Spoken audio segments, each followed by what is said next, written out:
我是华美屋顶工程公司的负责人，我叫 Andy 江晓东，我是 roofer，也是 contractor，那我本人呢，是美国华人营建工会的会员。介绍一下关于屋顶安装修理方面的经验。基本情况是这样的：商业和住宅商业屋顶呢，大多数都是平屋顶。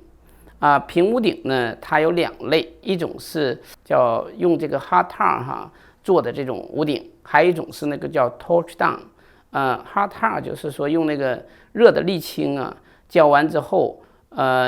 成卷的油毛毡铺在上边。还有一种呢叫 torch down， 它是用火烤的那种。那这两种屋顶呢，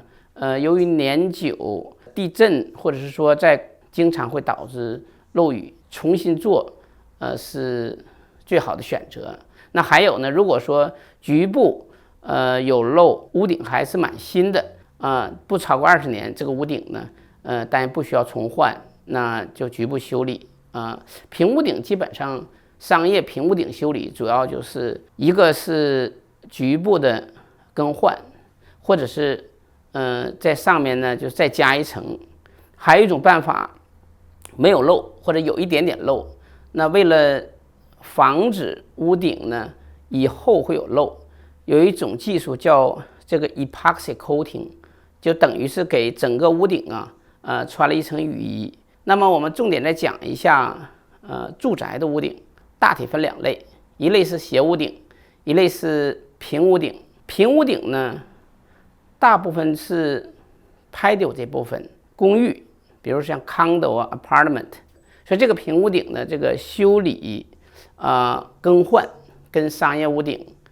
这个做法呢大同小异。那我再讲一下关于斜屋顶住宅大部分都是斜屋顶，这个 single family house。斜屋顶呢又分大体分两类，一个是砖瓦类的屋顶，一种是那个油毛毡的屋顶。这个油毛毡这个屋顶，大家看到就是一片一片那个带沙粒的那种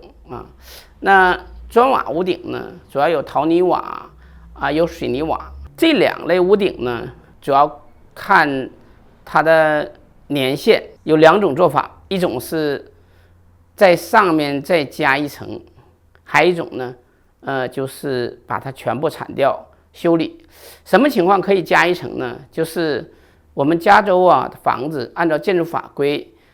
规定屋顶不可以超过3层那这个做屋顶的用户一定要注意，换屋顶一定要去拿 permit， 因为这个市政府对换屋顶呢有特别明确的要求。还有就是砖瓦屋顶换新这个费用比较高，所以呢，那通常砖瓦屋顶呢在